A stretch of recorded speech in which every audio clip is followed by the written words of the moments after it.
বন্ধুরা নমস্কার। এসো গল্প শুনি ইউটিউব চ্যানেলে আমি কামাল আপনাদের সবাইকে স্বাগত জানাই। আপনারা শুনছেন প্রখ্যাত সাহিত্যিক সমরেশ মজুমদারের বিখ্যাত উপন্যাস কালবেলার পাঠ। যে বন্ধুরা আজ প্রথমবারের জন্য আমার চ্যানেলে এলেন তাঁদের উদ্দেশ্যে বলছি, বন্ধু, আপনি যদি এখনও আমার চ্যানেলটিকে সাবস্ক্রাইব না করে থাকেন, অনুগ্রহ করে এখনই চ্যানেলটিকে সাবস্ক্রাইব করে দিন এবং পাশে থাকা বেল আইকনটি অবশ্যই টিপে দেবেন, কারণ তাহলেই আপনি আমার চ্যানেলে আপলোড করা যাবতীয় গল্প উপন্যাস পাঠের ভিডিও সংক্রান্ত নোটিফিকেশান সবার আগে পেয়ে যাবেন। আর এই ভিডিও ভালো লাগলে ভিডিওটিকে অনুগ্রহ করে একটি লাইক দেবেন আর আপনার মূল্যবান মতামত কমেন্ট বক্সে লিখে আমাকে একটু উৎসাহিত করবেন। আর বন্ধুদের শেয়ার করতে ভুলবেন না, কেমন? এই কটি কথা বলে চলুন শুরু করা যাক আজকের পাঠ। সমরেশ মজুমদারের কালবেলা।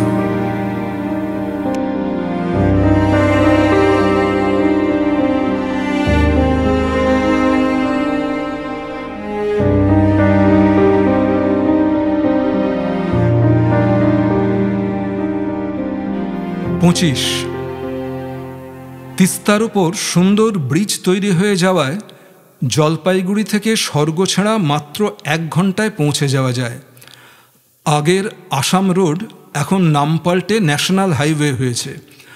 62 সালের পর থেকে নিরাপত্তা ব্যবস্থা জোরদার করার জন্যই রাস্তাগুলো চওড়া এবং ঝকঝকে চেহারা নিয়ে সীমান্ত অবধি চলে গেছে। স্কুলে পড়তে অনিমেষ দেখেছিল বসার জায়গা না থাকলে কেউ বাসে উঠত না, আর এবার দেখল ছাদেও লোক বসেছে। শহরের মধ্যে উঠেছিল বলে সে কোনো ক্রমে জায়গা পেয়েছিল বসার। এখন মানুষের চাপে নিঃশ্বাস বন্ধ হবার জোগাড়, কিন্তু গাড়িটা ছুটছে খুব দ্রুত। এখানেই কলকাতা থেকে ফারাক। ডুয়ার্সে লোক বাড়ছে। মদেশিয়া, নেপালি বা রাজবংশী নয়, ভাষা থেকেই বোঝা যায় পূর্ব বাংলার মানুষেরা এখানে স্থায়ী বসতি করেছেন। ক্রমশ সংখ্যায় বেড়ে যাচ্ছেন তারা। তাদের কথাবার্তা আচারেও অনেক পরিবর্তন এসেছে।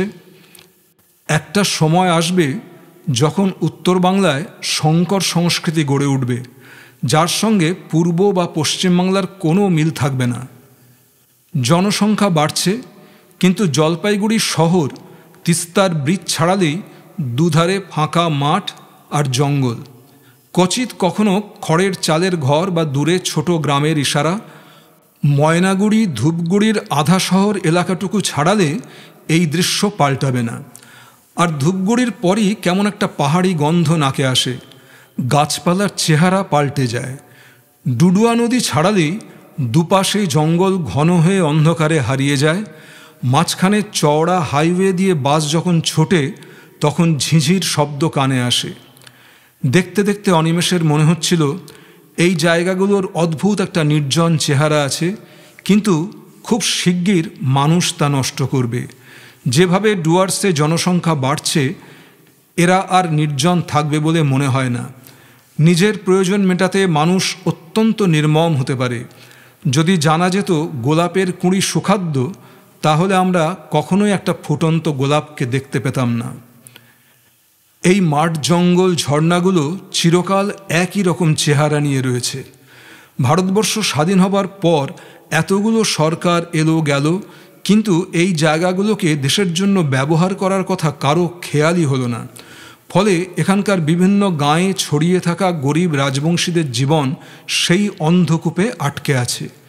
সে যেমন গতকাল ভোট ভিক্ষে করতে গিয়েছিল, এদের কাছেও ভোটের বাবুরা 5 বছরে একবার আসে, স্বপ্ন দেখায়, তারপর কাজ মিটিয়ে চলে যায়। কলকাতার আশেপাশের গ্রামগঞ্জ পশ্চিমবাংলাকে যা দিতে পারে, ডুয়ার্সের এই অবহেলিত জায়গাগুলো তার চেয়ে অনেক বেশি দেওয়ার ক্ষমতা রাখে।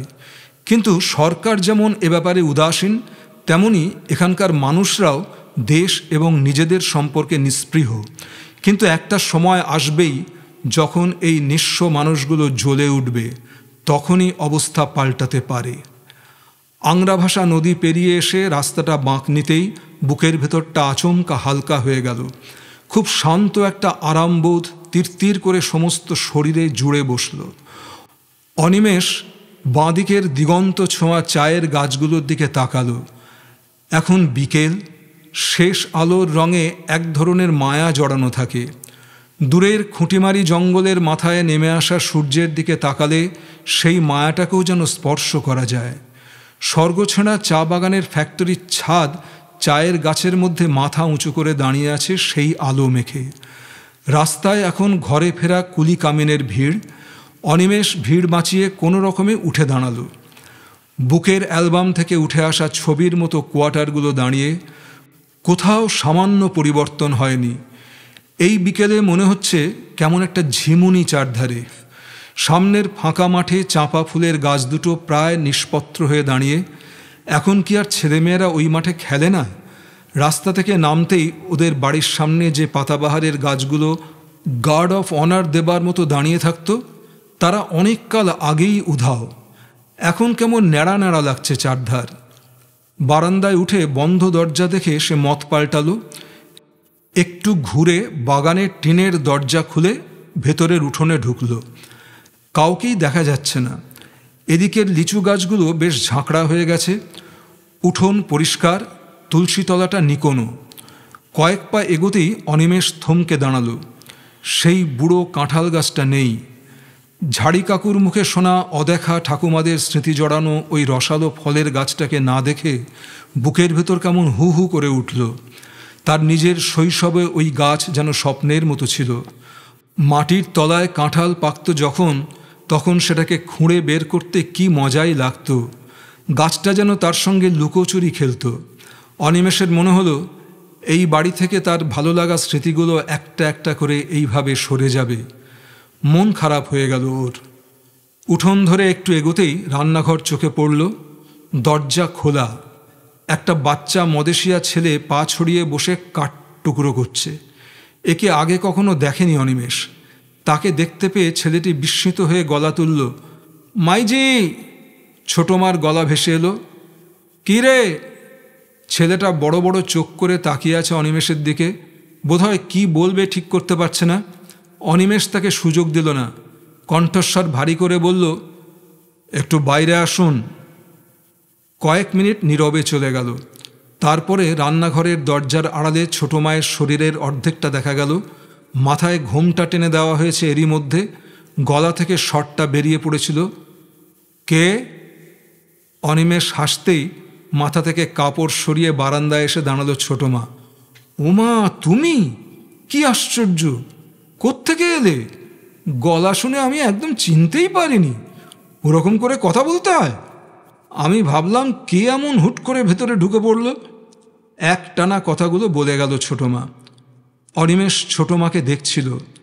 একটা মানুষের চেহারা এত দ্রুত পাল্টে যেতে পারে। গোলগাল মুখ, শরীর বেশ ভারী, মাথার সামনের দিকে চুল একটু হালকা, দস্তুর মতো গিন্নি গিন্নি ভাব। এখন সেই রোগাটে অল্প বয়সী শরীরটা একদম হারিয়ে গেছে। ছোট মা ওর দেখার ধরনে একটু নড়ে চড়ে বলল, কি দেখছো অমন করে? মা কি ছিলেন, কি হয়েছেন? অনিমেষ হাসল। এই মায়ের সঙ্গে ইয়ার কি? তারপরই গলা পাল্টে বলল, খুব মোটা হয়ে গেছি না? বিশ্রী দেখাচ্ছে? এতদিনে তোমাকে মা মা দেখাচ্ছে। কথাটা বলার সময় অনিমেষের খেয়াল হলো ছোট মার কোনো ছেলেপুলে হয়নি। যাক, বাঁচা গেল। তাহলে এখন একটু মান্যিগণ্যি করবে।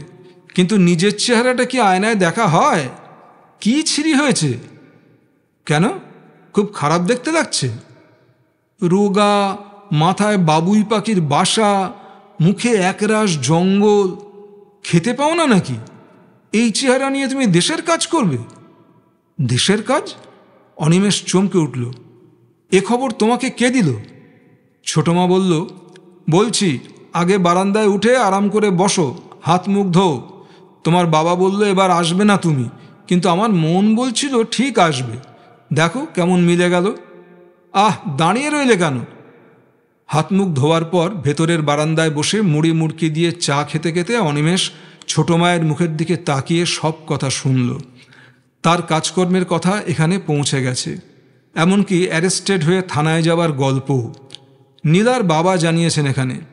সে চিঠি পাবার পর থেকে মহিতোষ নাকি খুব গম্ভীর হয়ে গেছেন। ছোট মা বলল, আমার সঙ্গে তো কোনোদিন মন খুলে কথা বলেন না, কিন্তু তোমার জন্য উনি খুব ভেঙে পড়েছেন এটা বুঝতে পারছি। তোমার কি পড়াশোনা করার ইচ্ছে নেই? অনিমেষ তখন অন্য চিন্তা করছিল। দেবব্রতবাবুর সঙ্গে তার যোগাযোগ নেই অনেক কাল। সে নিজে নীলাদের বাড়িতে যায় না, আর উনিও ওর খোঁজখবর নিতে আসেন না। তাহলে এত খবর কোত্থেকে পেলেন উনি? নীলা এখন ইউনিভার্সিটিতে আসা ছেড়ে দিয়েছে। ফাইনাল পরীক্ষায় বসার আগে না এলেও চলবে তার। ওদের সঙ্গে কোনো যোগাযোগ নেই অনিমেষের। তাহলে নিজের অজান্তেই দেবব্রতবাবুদের ওপর রেগে গেল অনিমেষ। ছোট মা আবার জিজ্ঞাসা করল, তুমি কি পড়াশোনা করবে না? অনিমেষ বলল, MA পরীক্ষা দেব, তোমাদের কোনো চিন্তা নেই। ছোট মা মাথা নাড়ল। তাহলে তোমার বাবা এত ভাবছে কেন? MA পাশ করলেই তো তুমি বড় চাকরি পেয়ে যাবে, তাই না? নাও পেতে পারি। কেন? এদেশে MA পাশের চেয়ে চাকরির সংখ্যা কম, তাই। আমি এত সব বুঝি না। তোমাকে বুঝতে কে বলেছে? তারপর বলো, তোমরা সব কেমন আছো? প্রশ্নটা করা মাত্র ছোট মায়ের মুখের আলো নিভে গেল। খুব বিষণ্ণ গলায় জিজ্ঞাসা করল, তুমি কি জলপাইগুড়ি হয়ে আসছো? কেন? তোমার দাদুর। ছোট মা ইতস্তত করল একটু। খুব খারাপ অসুখ হয়েছে, কারো সঙ্গে মিশছেন না। দিদি লোকজনকে ধরে বাজার করায়। তোমার বাবা রবিবারে দেখা করতে যান। তোমার দাদু ওনার সঙ্গেও কথা বলেন না। খুব মন ভেঙে গেছে তোমার বাবার। ভেবেছিলেন তোমাকে চিঠিতে জানাবেন। তারপর ঠিক এই সময় বাইরের দরজায় শব্দ হলো। সঙ্গে সঙ্গে ছোট মা উঠে দাঁড়ালেন। উনি এসে গেছেন। শোনো, উনি বকাবকি করলে চুপ করে থেকো, মানুষটা খুব অশান্তিতে আছে। দ্বিতীয়বার শব্দটা হতেই ছোট মা দ্রুত ছুটে গেলেন। চা খাওয়া হয়ে গিয়েছিল। অনিমেষ উঠে দাঁড়ালো। মহিতোষের সঙ্গে এবার মুখোমুখি হতে হবে, কিন্তু কোনো রকম আড়ষ্টতা বোধ করছে না সে। ঘরের ভেতরে জুতোর শব্দ এবং ছোট মায়ের চাপা গলা শুনতে পেল অনিমেষ। মহিতোষের গলা শোনা যাচ্ছে না। মিনিট কয়েক পরে মহিতোষ খালি পায়ে বারান্দায় বেরিয়ে আসতেই অনিমেষ কাছাকাছি হলো। ছেলের দিকে এক পলক তাকিয়ে মহিতোষ জিজ্ঞাসা করলেন, কখন এলি? মিনিট 20 হবে। এখন তো ট্রেন ছিল না, জলপাইগুড়ি হয়ে এলি? শুনেছিস? আমি গেলে আমার সঙ্গেও দেখা করেন না। একমাত্র বর্দি ছাড়া কথা বলার কেউ নেই। প্রথমে চিকিৎসা নিজেই করাতে গিয়েছিলেন, এখন তাও ছেড়ে দিয়েছেন। আমি কি করব বুঝতে পারি না। চোখের সামনে আত্মহত্যা করছেন উনি। আমি পাগল হয়ে যাব। মহিতোষ একটা মোড়া টেনে নিয়ে বসলেন। অনিমেষ দুহাত বুকের উপর ভাঁজ করে দরজার পাশে দাঁড়িয়েছিল। ছোট মা ভাড়ার ঘরে বসে লণ্ঠন জ্বালছেন। কিছুক্ষণ চুপচাপ কেটে গেল। স্বর্গছাড়ায় সন্ধে নেমে গেছে। পাতলা তুলোর মতো আঁধারে বসে থাকা মহিতোষের দিকে তাকিয়ে অনিমেষের ছটফটানি শুরু হয়ে গেল। ঝড়ে বিধ্বস্ত গাছের মতো লাগছে ওকে। ভাবভঙ্গিতে সেই তেজ একদম নেই। কেমন ম্রিয়মাণ হয়ে বসে আছেন মাথা সামান্য ঝুঁকিয়ে। ছোট মায়ের আশঙ্কা মতো দেবব্রতবাবুর চিঠি পেয়ে অনিমেষের উপর ক্ষিপ্ত হবার কোনো প্রকাশ এখনো দেখা যাচ্ছে না। বাবাকে এমন করে ভেঙে পড়তে দেখে অনিমেষের খারাপ লাগছিল। মহিতোষ এর মধ্যে বেশ রোগা হয়ে গেছেন। মাথার চুল প্রায় সাদা। দেখা করেনি নিশ্চয়? মহিতোষের বলার ধরনে প্রথমে ঠাওর করতে পারেনি অনিমেষ। কে? তোর দাদুর কথা বলছি। ও হ্যাঁ, হয়েছিল। অনিমেষ কথাটা বলতেই মহিতোষ ঘুরে ছেলের দিকে তাকালেন। অনিমেষ টের পেল ছোট মাও সঙ্গে সঙ্গে লণ্ঠনটা হাতে নিয়ে ভাড়ার ঘরের দরজায় এসে দাঁড়ালেন। অনিমেষ এক পলক চিন্তা করল সত্যি কথাটা বলবে কিনা। দাদু যে আড়াল করে নিজেকে রেখেছেন সেটার কোনো যুক্তি নেই, কিন্তু প্রত্যেকটা মানুষের নিজের মতন করে বেঁচে থাকার অধিকার আছে। দাদু যদি ওভাবে নিজেকে বিচ্ছিন্ন করে রেখে শান্তি পান, সঙ্গে সঙ্গে আবার মনে হলো ওভাবে কি শান্তি পাওয়া যায়? এও কি একরকম আত্মহত্যা নয়? দাদু অবশ্য তাকে নিষেধ করেছেন কারো কাছে ফাঁস করতে, কিন্তু সেটা মান্য করার অর্থ হল দাদুকে আত্মহননে সাহায্য করা। সঙ্গে সঙ্গে এও মনে হলো বাবা যেভাবে ভেঙে পড়েছেন তাকে সাহায্য করা অবশ্যই কর্তব্য। মহিতোষ এক দৃষ্টিতে তাকিয়ে আছেন। তাঁর মুখের উপর ছোটমার হাতে ধরা লণ্ঠনের আলো কাঁপছে। অনিমেষ খুব ধীরে ধীরে বলল, দাদু খুব কষ্টে আছেন। শরীর কেমন দেখলি? লেপ্রসির চিহ্ন। কথাটা শেষ করে উঠতে পারলেন না মহিতোষ। ওর গলায় কান্না এসে গেছে বুঝতে পারল অনিমেষ। কয়েক পা এগিয়ে বাবার মুখোমুখি আর একটা মোড়ায় বসল অনিমেষ। তারপর বলল, দাদুর কষ্ট আপাতত অর্থের। তুমি যা দাও তাতে কুলোয় না। জ্যাঠামশাই ছোট পিসিমা তো আছেনই, আমরাও বোধহয় ওকে শান্তিতে থাকতে দিতে পারিনি। জানি না, আমি তো ছেলে হিসেবে কখনো কর্তব্যের ত্রুটি করিনি। তোকে টাকা পাঠিয়ে সাধ্যের মতো যতটা সম্ভব ওকে দিই, কিন্তু প্রয়োজন হলে আমার কাছে চাননি কেন? মুখে টুকে ঘা দেখলি? না, কারণ ওর লেপ্রসি হয়নি। অনিমেষের কথা শেষ হতেই মহিতোষ একটা অস্ফুট আর্তনাদ করে উঠলেন। ছেলের কথাটা যেন বিশ্বাস করতে পারছেন না তিনি। দুটো চোখ বড় হয়ে গেছে, মুখ হাঁ। ছোটমা লণ্ঠনটা মাটিতে নামিয়ে রেখে জিজ্ঞাসা করলেন, তুমি কি বলছো? এবার অনিমেষ সমস্ত কথা খুলে বলল। দাদুর বাড়িতে যাওয়ার পর যা যা হয়েছিল সব। ভেবেছিল এসব শুনলে ছোটমা এবং বাবা স্বস্তির নিঃশ্বাস ফেলবেন, কিন্তু তার বদলে সম্পূর্ণ অন্য ব্যাপার ঘটল। মহিতোষ শিশুর মতো কাঁদতে আরম্ভ করলেন। দুহাতে মুখ ঢেকে তাঁর ফোঁপানি সামলাতে পারছিলেন না। ছোটমা আস্তে আস্তে বারান্দা থেকে নেমে রান্নাঘরে চলে গেলেন। বেশ কিছুক্ষণ বাদে মহিতোষ শান্ত হলেন, কিন্তু অনিমেষ বুঝতে পারছিল এখনও কথা বলার মতো মনের অবস্থা তার হয়নি। ব্যাপারটা ঘোরাতেই সে বলল, দেবব্রতবাবুর চিঠি পেয়েছ? কার? অন্যমনস্ক গলায় প্রশ্ন করলেন মহিতোষ। দেবব্রতবাবুর। ও হ্যাঁ।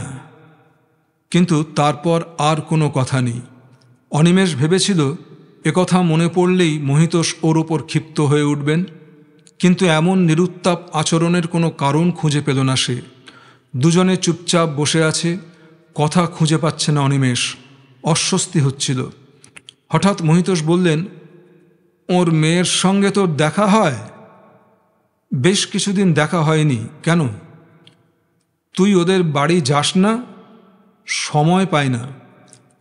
মেয়েটি বাড়ি থেকে বেরিয়ে গেছে। এমন একটি ছেলেকে বিয়ে করেছে যে মোটেই ওর যোগ্য নয়। দেবব্রতবাবুর সঙ্গে এ নিয়ে খুব ঝগড়া হয়েছে ওর। তিনি মেয়ের মুখ দর্শন করবেন না বলে জানিয়েছেন। নীলা বাড়ি ছেড়ে বেরিয়ে গেছে?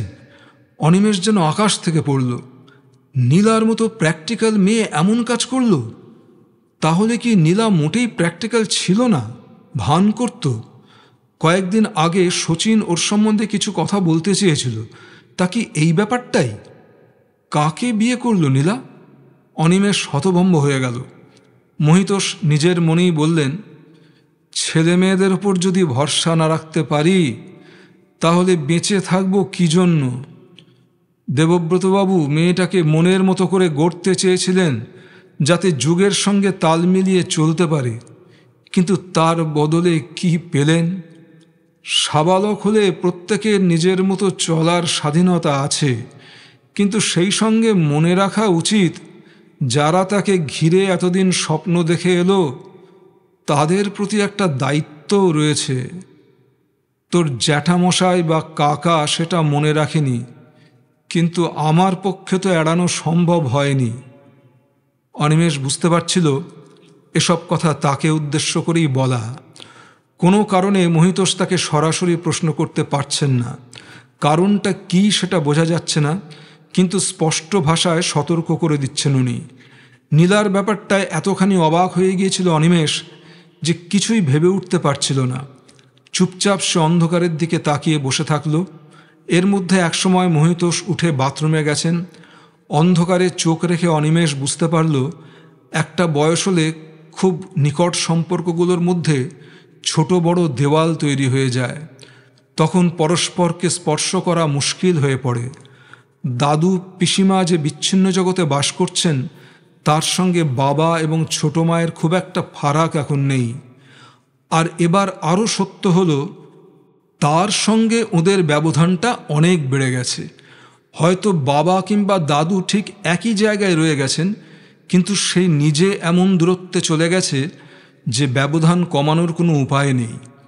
কিন্তু এজন্য কোনো রকম দুঃখবোধ তার হচ্ছিল না, আবার নিষ্কৃতি পাওয়ার আনন্দ টের পাচ্ছিল না মোটেই। রুটিন মতো মহিতোষ তাদের আসরে চলে গেলে অনিমেষ ভেবেছিল ছোটো মায়ের সঙ্গে বসে গল্প করবে, কিন্তু এই ছোটো মাকে দেখার পর থেকেই সেই কৈশোরের ছেলে মানুষ মেয়েটাকে সে খুঁজে পাচ্ছিল না।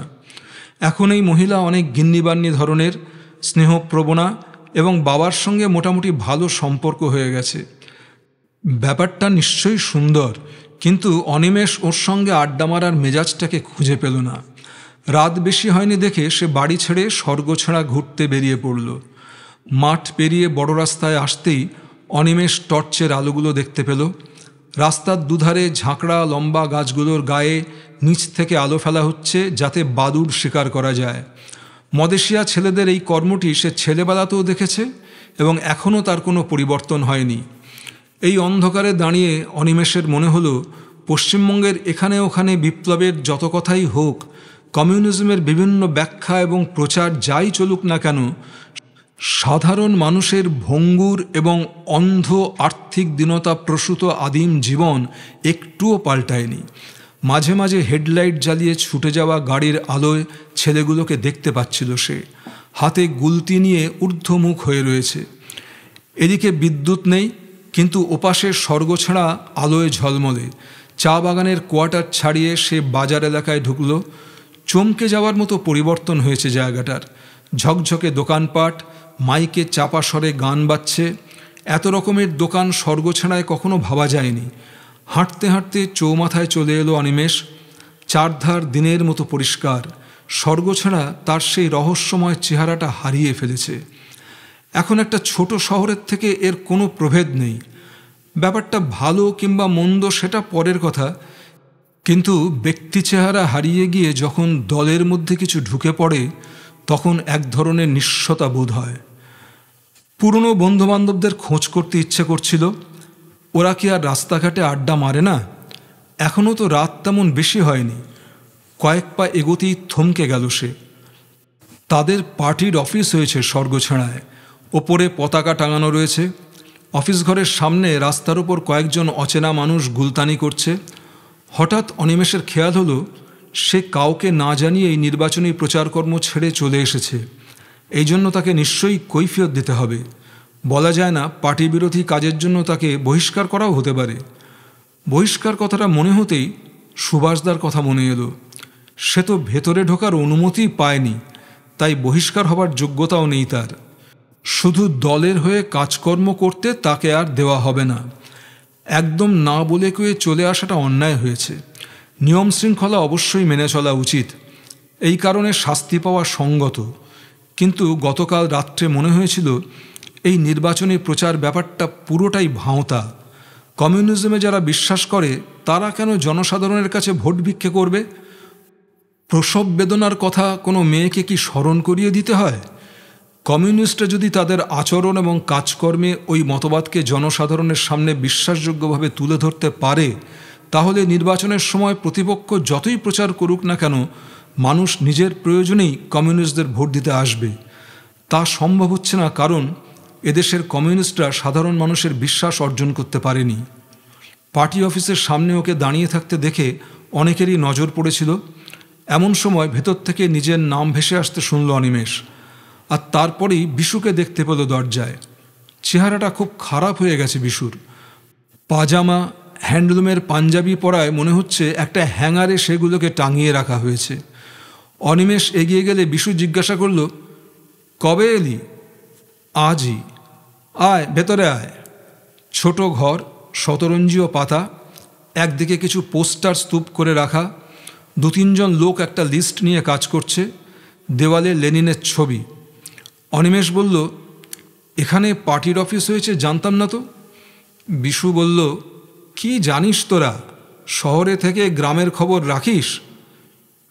ওদের ঘিরে আরও কয়েকজন এসে বসল। অনিমেষ বিশুর কথাটা গায়ে মাখল না, হেসে বলল, তুই পার্টি করছিস জানতাম না তো।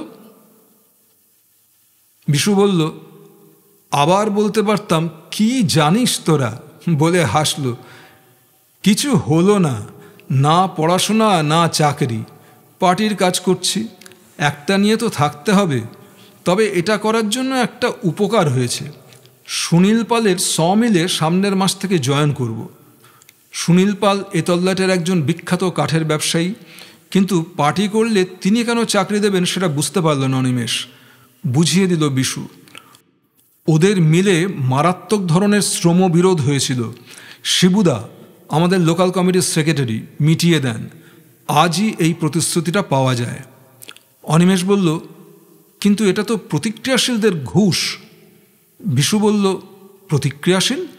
বড়লোক হলেই প্রতিক্রিয়াশীল হবে? কি চিন্তা সব! তাছাড়া আমরা সমাজের চারধারে ছড়িয়ে পড়তে চাই, সেজন্য কিছু কিছু অ্যাডজাস্টমেন্ট করতেই হবে। শুনেছি বিড়লা টাটাদের পিয়ারো যারা, তারা এককালের পাকা কমিউনিস্ট। অনিমেষ নিচু গলায় বলল, তাহলে তোমরা নিজেদের প্রয়োজনে পার্টি করছো? কে করছে না? সবাই করছে। আমরা পাঁক তুলব আর নেতারা চাটনি খাবে? এদেশের মানুষ কখনোই কমিউনিস্ট হবে না। তারা যেই নিজের স্বার্থে ঘা পড়বে তখনই কমিউনিজমকে বাতিল করবে। এই রকম ঠুকঠাক করতে করতে যতটুকু এগোনো যায় ততটুকুই ভালো। বেনজল চারধারে। অনিমেষ উঠে পড়তে চাইল। বিশু এত তাড়াতাড়ি ছাড়তে রাজি নয় তাকে। দরজায় দাঁড়িয়ে বাপির কথা জিজ্ঞাসা করল অনিমেষ। বিশু বলল, বাপি এখন বিগ বিজনেসম্যান, 10টা ট্যাক্সি, গোটা চারেক লরি, 2 নম্বর করে লাল হয়ে গেছে। শালা এখন কংগ্রেসকে ব্যাক করে। আমরা চাইলেও পয়সা কড়ি দেয়। তুই কি কলকাতা থেকে এলি না জলপাইগুড়ি হয়ে? আমি দাসপাড়ায় এসেছিলাম ইলেকশনের কাজে। ইলেকশন? তোদের পার্টির হয়ে প্রচারের জন্য। গুরু, তুমি আমাদের লোক? শালা এতক্ষণ নকশা করছিলে? 2 হাতে জড়িয়ে ধরল সে অনিমেষকে। তবে ওখানে কংগ্রেসকে হারানো মুশকিল। কেমন বুঝলি? খুব অন্তরঙ্গ গলায় বলল বিশু। আমি না বলে কয়ে চলে এসেছি। সে কি, কেন? আমার মনে হয়েছে পার্টি যা করছে তার কোনো ভিত্তি নেই। সব কিছুর মানে থাকে নাকি? আমরা যদি ক্ষমতা পাই কোনো দিন, তাহলে সুদে আসলে পুষিয়ে যাবে। তাতে দেশের কি হবে? একটু একটু করে পাল্টাবে। এই রাষ্ট্রনৈতিক কাঠামোয় এর চেয়ে বেশি কিছু আশা করাই অন্যায়। তুই চলে এসে ঠিক করিসনি, আখেরে নিজেরই ক্ষতি করলি। বিশু গম্ভীর হয়ে গেল। সে রাতে বাড়ি ফেরার পথে অন্ধকারে হাঁটতে হাঁটতে এবং কিছুদিন পরে কলকাতামুখী ট্রেনের কামরায় বসে অনিমেষ একটা সিদ্ধান্ত নিল। আমরা যতই নানান ডিজাইনের বস্ত্র শরীরে চাপাই না কেন, তাতে শরীরের কোনো হেরফের ঘটে না। পোশাকের চমকে ও ঔজ্জ্বল্যে চোখে সুখ লাগে হয়তো, কিন্তু যতক্ষণ না শরীরটাকে সুস্থ করা যায় ততক্ষণ অবস্থা অপরিবর্তিত থাকবেই। আমাদের রাজনৈতিক দলগুলো শুধু পোশাকের কথাই ভেবে যাচ্ছে, কিন্তু অন্য কিছু করার পথ কোথায়? কলকাতায় ফিরে গিয়ে পার্টির নেতাদের খোলাখুলি কথাগুলো বললে কেমন হয়? পরক্ষণেই মনে হলো, তারও কি 2 পা এগোনো 1 পা পিছিয়ে যাওয়া নীতি অনুসরণ করা উচিত নয়? এখন চুপচাপ দেখে যাওয়া দরকার। সে যেমন পার্টির এই পথ মেনে নিতে পারছে না, তেমনি ওর মতো অনেকেই সে কথা ভাবতে পারে। তাই সময় এলে পথ পরিষ্কার হতে বাধ্য। ফোঁড়া পেকে গেলে পুঁজ না বেরিয়ে থাকতে পারে। অতএব এখন অপেক্ষা করা দরকার। এই সময় সে পরীক্ষাটা দিয়ে দিতে পারে। মহিতোষ তাকে একটুও গালমন্দ করেননি। এ থেকেই বোঝা যায় তাকে পেছনে জড়িয়ে রাখার মতো কেউ নেই। এই দেশে MA পাশ করা নিতান্তই অর্থহীন। তবু কাউকে খুশি করার জন্য আমাদের তো প্রতিনিয়ত অনেক অর্থহীন কাজ করে যেতে হচ্ছেই। এই যেমন পার্টি করছি এমন অহংকার করা।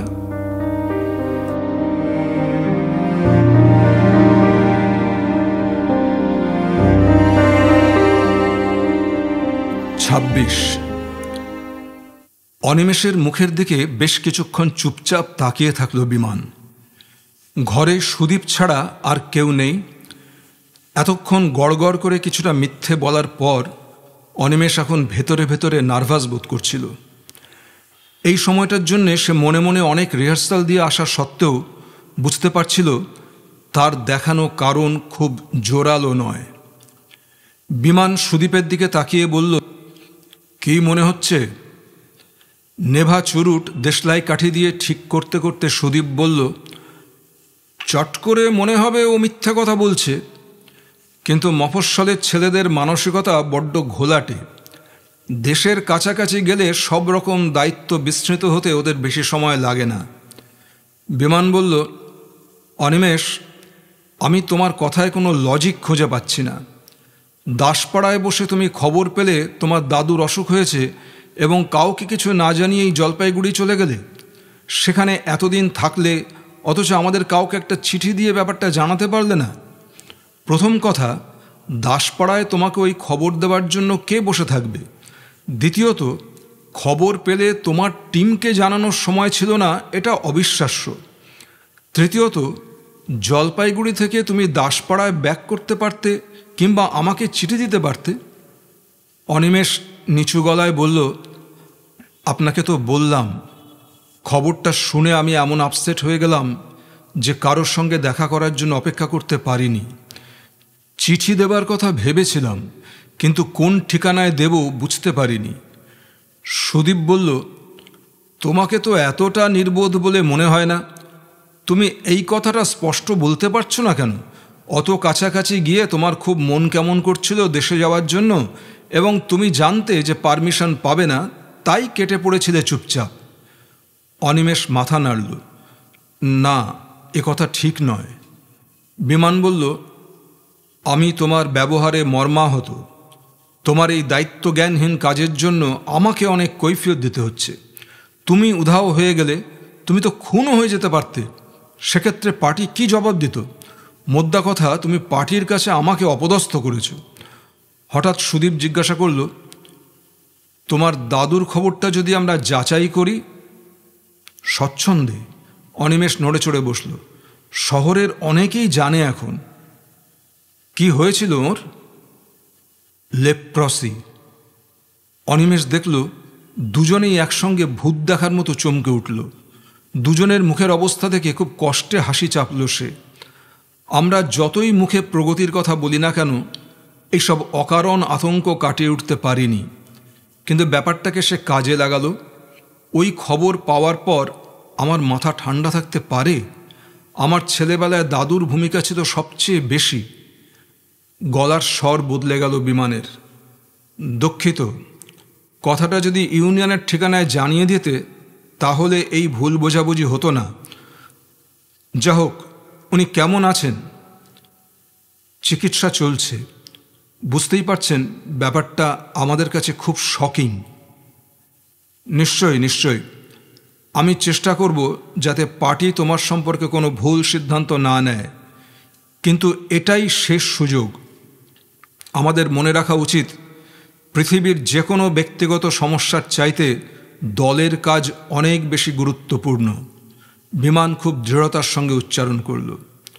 মাথা নাড়ল অনিমেষ, আমার মনে থাকবে।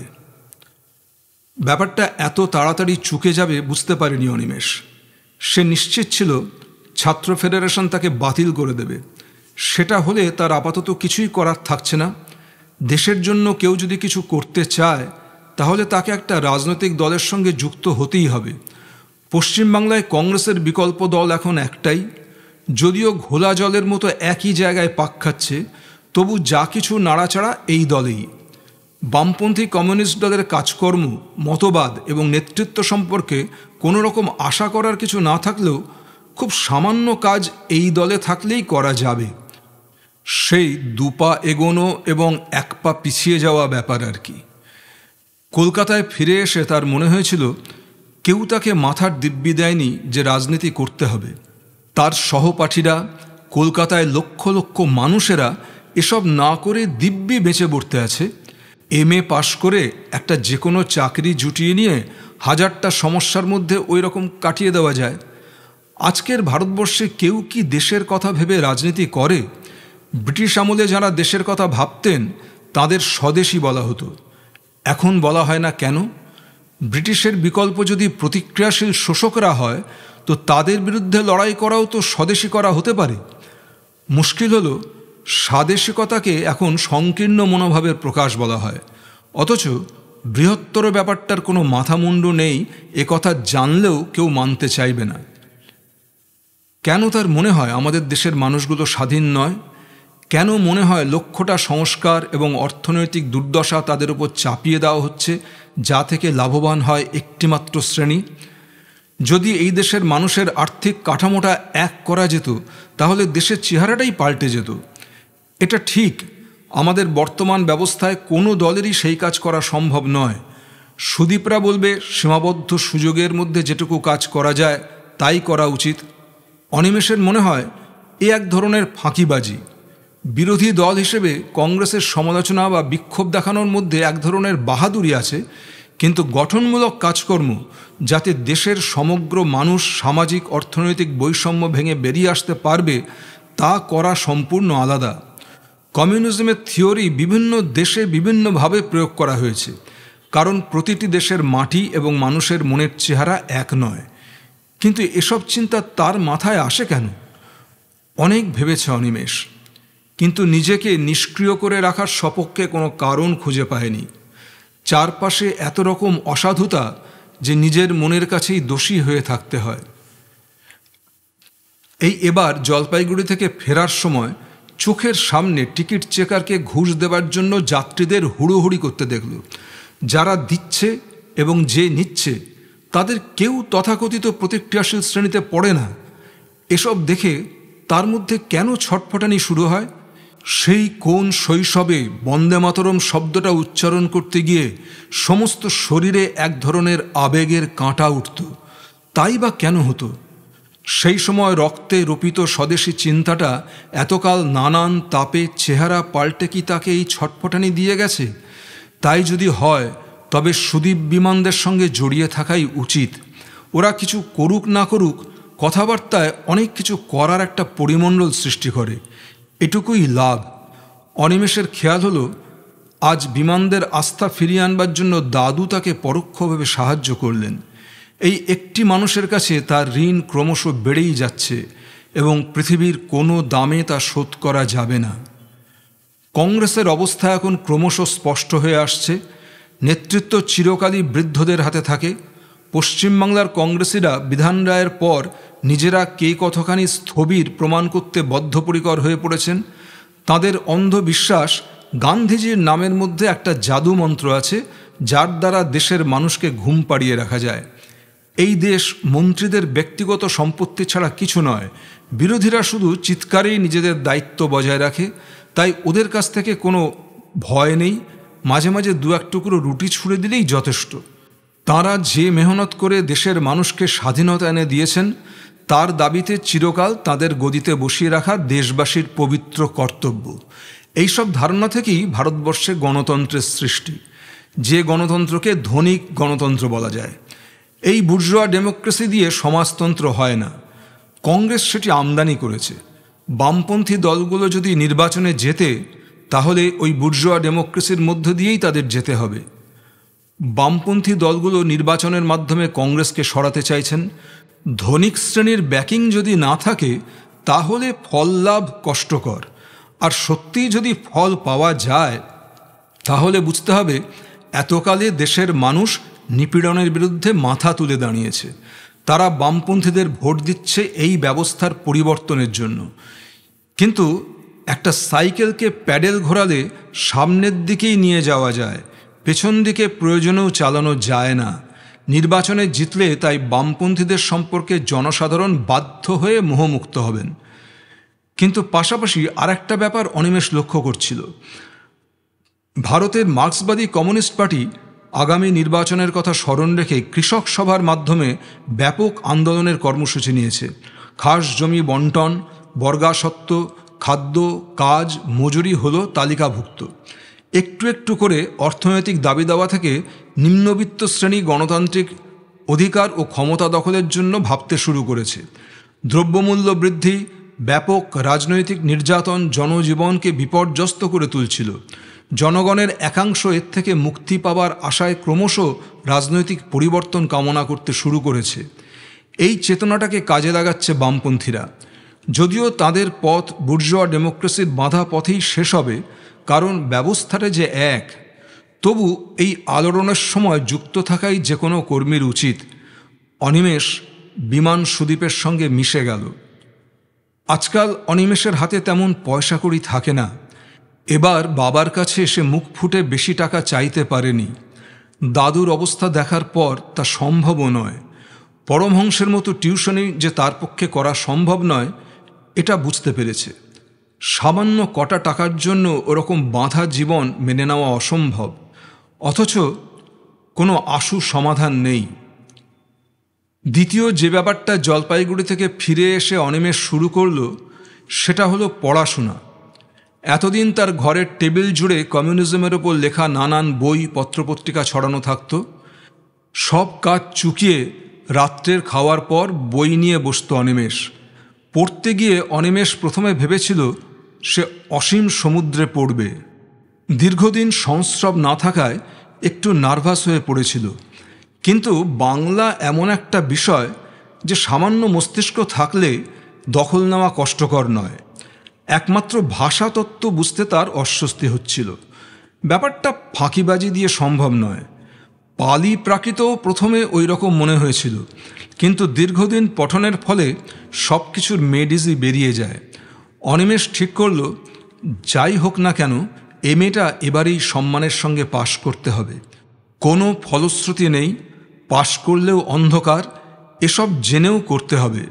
কারণ নিজেকে অযোগ্য ভাবতে সে রাজি নয়।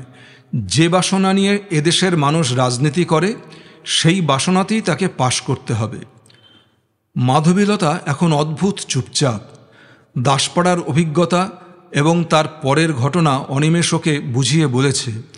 মাধবীলতা শুনেছে, কিন্তু কোনো প্রতিক্রিয়া দেখায়নি। যেন অনিমেষ যা করবে তা সে বুঝে সুঝেই করবে।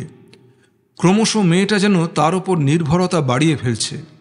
এ নির্ভরতা প্রতি মুহূর্তের অর্থনৈতিক চাহিদার নয়, মানসিকতার। অনিমেষ কোনো অন্যায় করতে পারে না, এরকম একটা বিশ্বাস ওর মনে অটল। সেই প্রথম দিকের জ্বলে ওঠা মেয়েটা যেন কোনো জাদুমন্ত্রে এখন সমর্পণের ভঙ্গিতে বসে থাকে তার কাছে। যদি কোনো কথায় বা কারণে ব্যথা পায়, তাহলে চোখ তুলে শুধু চাহনিতেই বুঝিয়ে দেয় সে কথা। এরকম মেয়েকে আঘাত দেওয়া যায় না। অনিমেষ অনুভব করে, মাধবীলতা তার জীবনে থাকলে কোনো অশুভ শক্তি তার ক্ষতি করতে পারবে না। ভিয়েতনামে আমেরিকা তার চূড়ান্ত আঘাতটি হানল। যখন সাম্রাজ্যবাদী শক্তি মরিয়া হয়ে যায়, তখন তার অন্ধতা আসে। কিন্তু এই নৃশংস আঘাতেও ভিয়েতনামিরা ভেঙে পড়ল না। আমেরিকানরা কোণঠাসা হয়ে যাচ্ছে। এদিকে সমস্ত বিশ্বের শান্তিপ্রিয় মানুষ আমেরিকার বিরুদ্ধে ধিক্কারে উত্তাল। বিক্ষোভ দেখানো হচ্ছে পৃথিবীর বিভিন্ন জায়গায়। এমনকি আমেরিকাতেও একই দৃশ্য দেখা গেল। পরপর কয়েকদিন ওরা আমেরিকান দূতাবাস আর চৌরঙ্গী তথ্যকেন্দ্রের সামনে বিক্ষোভ করল। আমেরিকার রাষ্ট্রপতির কুশপুত্তলিকা পোড়ালো। ট্রাফিক বন্ধ। নেতারা জ্বালাময়ী বক্তৃতা দিচ্ছেন ভিয়েতনামীদের সপক্ষে। অনিমেষরা স্লোগান দিচ্ছিল, দুনিয়ার সর্বহারা এক হোক। কিন্তু ট্রামবাস বন্ধ হয়ে যাওয়ায় বিরক্ত মানুষেরা চাপা উষ্মা প্রকাশ করছিল। অবশ্য এত বড় মিছিলের বিরুদ্ধে প্রকাশ্যে কিছু বলার ক্ষমতা বা সাহস কারও নেই। অনিমেষ শুনল একজন চাপা গলায় আরেকজনকে বলছে, শালা, আমাদের হাজারটা সমস্যার সমাধানের নাম নেই, কোথায় ভিয়েতনামে আমেরিকা কি করছে তা নিয়ে কুমিরের কান্না কাঁদছে। অনিমেষ কথাটা বিমানকে বলতেই বিমান ক্রুদ্ধ হলো।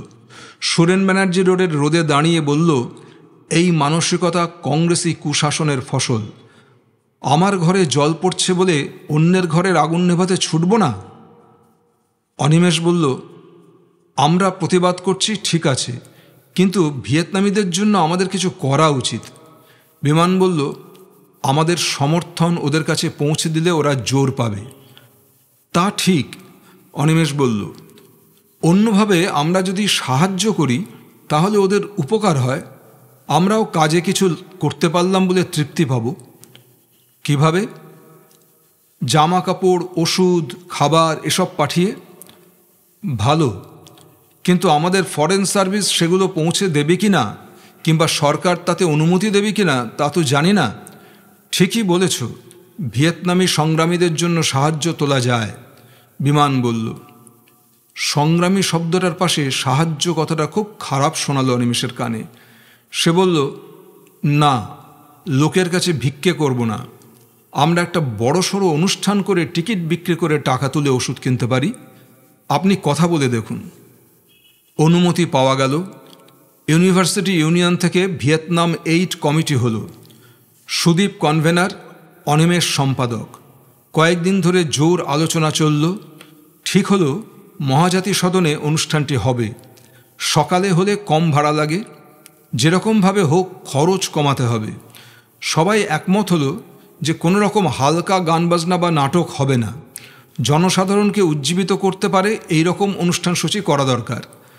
তখনই পাল্টা কথা এলো, অর্থ সংগ্রহ যদি প্রধান উদ্দেশ্য হয় তাহলে জাগরণের গান ফান হলে টিকিট বেশি বিক্রি হবে না। দেখা গেল কমিউনিস্ট পার্টির গণনাট্য সংঘের সঙ্গে একদা যুক্ত থেকে যারা বিখ্যাত হয়েছেন তারা হয় পার্টি ছেড়ে দিয়ে লঘু অনুষ্ঠান করছেন, নয় ডানপন্থী কমিউনিস্ট বলে পরিচিত। ভারতীয় মার্ক্সবাদী কমিউনিস্ট পার্টির কালচারাল ফোরামে কোনো জনচিত্তজয়ী শিল্পী নেই। তাহলে দু একজন তাত্ত্বিক কিংবা প্রচুর কর্মী এবং বক্তা থাকা এক, আর প্রকৃত শিল্পী থাকা অন্য কথা। তখন ঠিক হলো কমিউনিজমের প্রতি অনুগত অথচ কোনো দলের সঙ্গে জড়িত নন এমন শিল্পীর সন্ধান করতে হবে। এই অবস্থায় সুদীপ প্রস্তাব দিল নাটক অভিনয় করানোর। কলকাতার প্রখ্যাত দল জনবাণী সম্পর্কে সাধারণ মানুষের কৌতূহল এবং শ্রদ্ধা প্রচুর, কারণ এই দলের বিখ্যাত পরিচালক অভিনেতা এখন বাংলাদেশের নাট্যজগতের অন্যতম স্তম্ভ। চলচ্চিত্রে অভিনেতা হিসেবে সফল হলেও নাট্যকর্মী নিজেকে নিয়োজিত রেখেছেন তিনি। তার দল অত্যন্ত সুশৃঙ্খল। ভারতীয় মার্ক্সবাদী কমিউনিস্ট পার্টির সদস্য নন তিনি, কিন্তু জনবাণী দল সবসময় সর্বহারার পক্ষে নাটক করে। প্রতিটি নাটকই প্রচণ্ড জনসমর্থন পেয়েছে তার পরিবেশনা, প্রযোজনা এবং প্রধান অভিনেতা পরিচালক সুবিমল গুপ্তের জন্য। সুবিমলবাবুর নাটকগুলো কমিউনিস্ট পার্টিকে প্রচণ্ড সমর্থন করছে জনমানস গঠন করতে। মাঝে মাঝে পার্টির হয়ে পথনাটকও করেছেন তিনি, এবং সবচেয়ে বড় কথা, ওর সাম্প্রতিক নাটক ভিয়েতনাম লাল সালাম দারুণ জনপ্রিয় হয়েছে। প্রস্তাবটি সর্বসম্মতভাবে গৃহীত হল। অনিমেষ আরও দুজন ছাত্রের সঙ্গে সুবিমলবাবুর সঙ্গে দেখা করতে গেল। মাধবীলতা আগ্রহ প্রকাশ করেছিল যাওয়ার জন্য। সুবিমলবাবুর ফ্যান প্রত্যেকেই, কিন্তু ব্যাপারটা অনেকের চোখে ঠেকবে বলে সে এলো না। সুবিমলবাবুর বাড়িতে ঢুকে অনিমেষ হকচকিয়ে গেল। সুন্দর সাজানো গোছানো এবং চারপাশে বৈভব ছড়ানো। একজন সংগ্রামী কমিউনিস্ট মানসিকতার মানুষ এত আরামে এদেশে থাকেন। ঘরের দেওয়ালে লেনিনের বিরাট ছবির পাশে রবীন্দ্রনাথ রয়েছেন। চোস্ত পাজামা আর পাঞ্জাবি পরে হাতে চুরুট নিয়ে সুবিমলবাবু মোটা গলায় বললেন, আরে বসো বসো, তোমরা ঠিক সময়ে এসেছো বলে খুশি হলাম। তুমি বললাম বলে কিছু মনে করলে না তো? অনিমেষ প্রথম দেখল সুবিমলবাবুকে, কিন্তু তার সঙ্গীরা বেশ গদগদ হয়ে পড়েছে। তারা বলল, না না, আপনি তুমিই বলুন। ভেরি গুড, আমাদের দেশের তরুণ কমরেডদের দেখে খুশি হলাম। নাও টেল মি, তোমাদের প্রবলেম কি?